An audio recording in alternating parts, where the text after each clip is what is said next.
오늘 본문은 남겨진 지파들이 땅을 분배받고 마지막으로 레위 지파에 대한 말씀을 말해주고 있습니다. 그들은 비록 땅을 갖지 못했지만 살아가기 위해서 필요한 재산과 가축들을 받게 되었습니다. 레위 지파 사람들이 거주 성읍을 구하는 근거는 이미 여호와께서 모세를 통해 그들에게 제시했던 약속이었습니다. 따라서 레위인들은 정당하게 이스라엘 지도자들에게 자신들에게 필요한 성읍과 들판을 요구했습니다.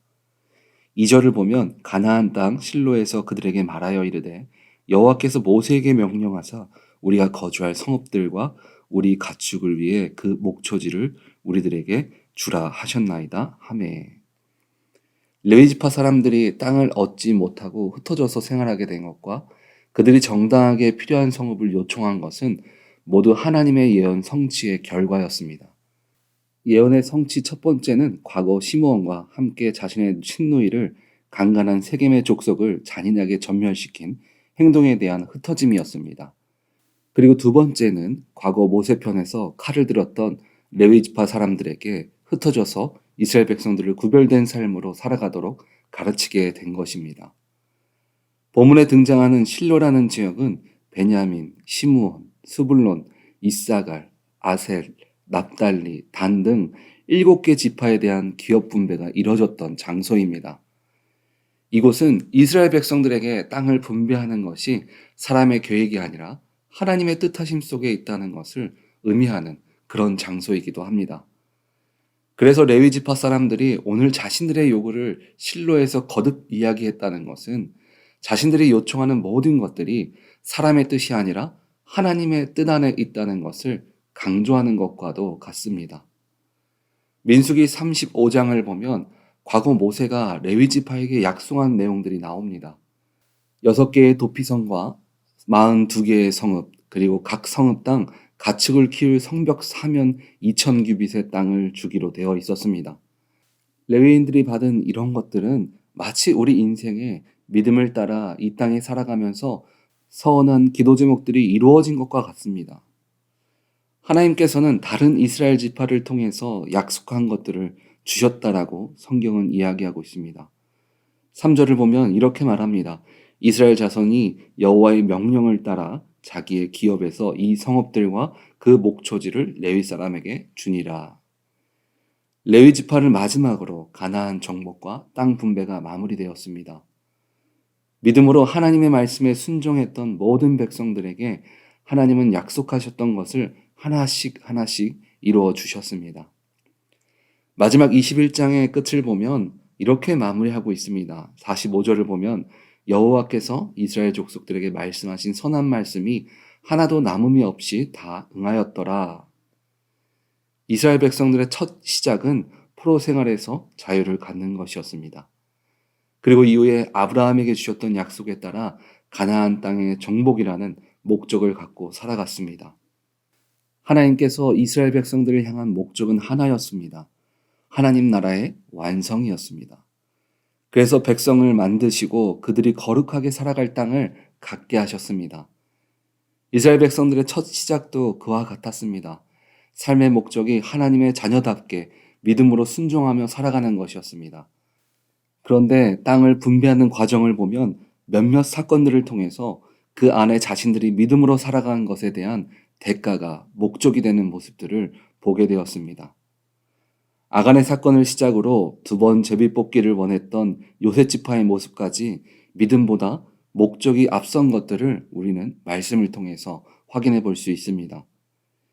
이처럼 현재를 살아가는 우리들에게도 신앙생활을 하는 것에 목적성을 갖고 있는 것을 볼 수 있습니다.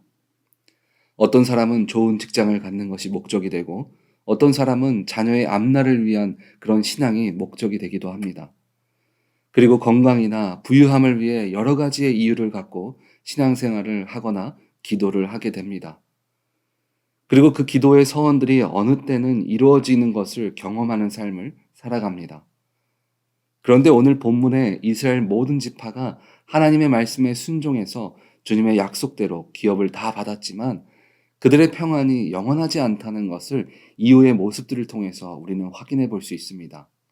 근데 그런 모습들이 현재를 살아가는 우리들에게도 동일하게 나타난다는 것을 확인할 수 있습니다.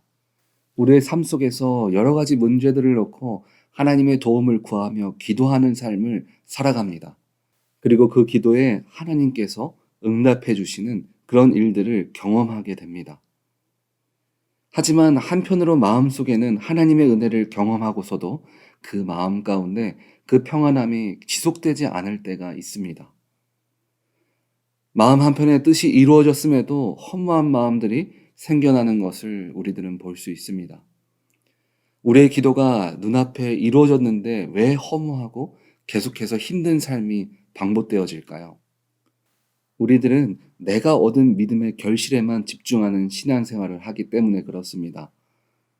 당장 내가 어렵고 힘들 때는 금식하며 기도하는 사람들도 있습니다.